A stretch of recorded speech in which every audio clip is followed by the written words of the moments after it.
makes us look stupid. It's so outdated. Recruiting, it's basically children to train them as killers.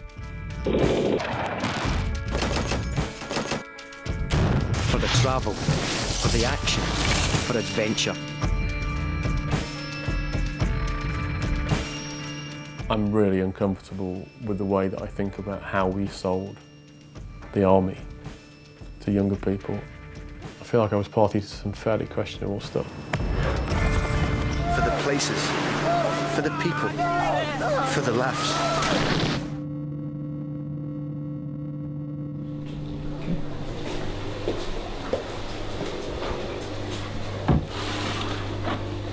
This is my medication.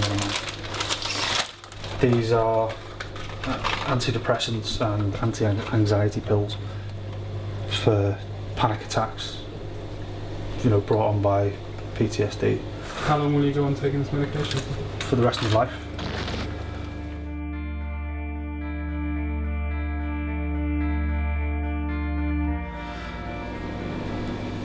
They don't tell you that in the careers either. Does your job get the best out of you? They sit you down in the recruitment office and give you brochures, you know, all the gumph about it. And I was just sat there reading, thinking, wow, I want to do this.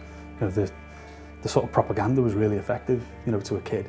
For the action, for excitement, for adventure. They show you all the pictures of the adventure training, like abseiling, skiing, and they only show you the most glamorous ones. Being so young, I was easily manipulated.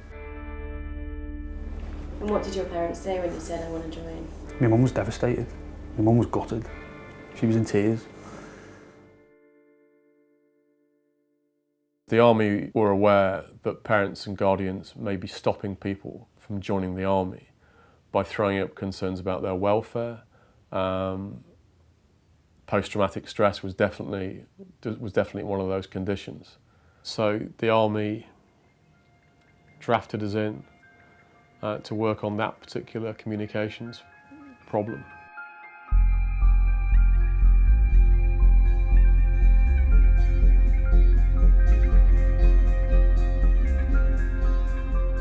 I just said, this is what I want to do. So reluctantly, she signed the consent forms, and off I went.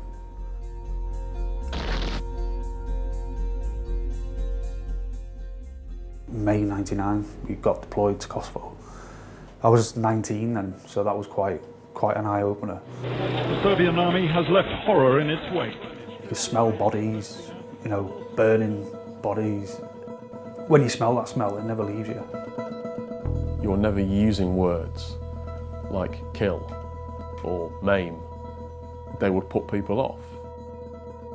So you have to find different ways to express those concepts. The divorce between the language and the actuality starts becoming a problem when you start thinking about your audience.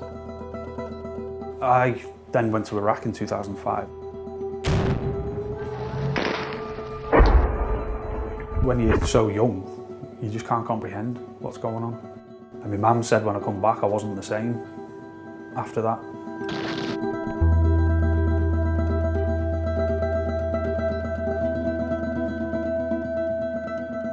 Just over 2006 it was we met, so yeah, 27. Yeah, I'd only been back from Iraq about 12 months, something like that. I was suffering with really bad nightmares, like night terrors, you know, about things I'd seen. He was having anxiety attacks, couldn't breathe properly. I was drinking bottles of vodka at a time, you know, as quick as I could, get leathered. For the fun, for the friendships, for the Friday nights. Trying to just get myself away from like the mental torture of PTSD. I left school and I went to work on the checkout. Beep, beep, beep. I didn't start growing until I joined the army. The most important part of this is learning a trade.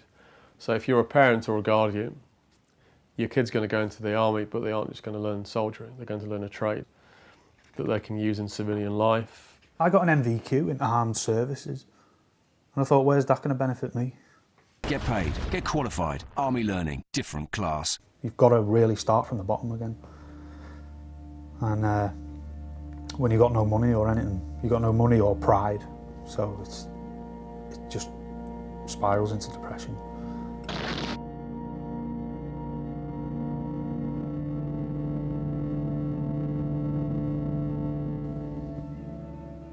And how real is all this? The family aspect, the day-to-day, the day in the life, the training? That's kind of the wrong question, because it's not a question of reality, because everything in here is real. The thing that you want to be thinking about is the emphasis.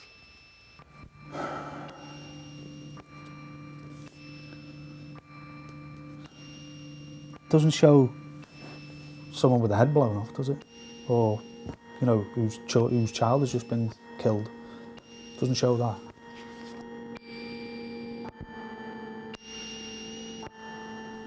There's a positive emphasis placed throughout the whole of this. So they feel positive about the army. They feel positive about the army, how the army has helped them. They feel positive about the army training. They feel positive about learning a trade. They feel positive about the daily life in the army. They feel positive about life on the front line. And they feel positive about the feelings of pride that they've got from being in the army.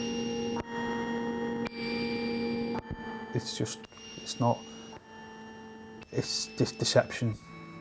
You know, they don't tell you the downsides of it. So,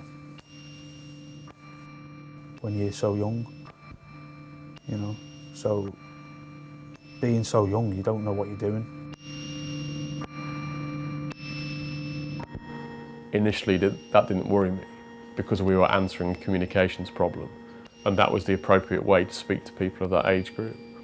But as time wore on, I started thinking to myself, should we be speaking to this age group at all?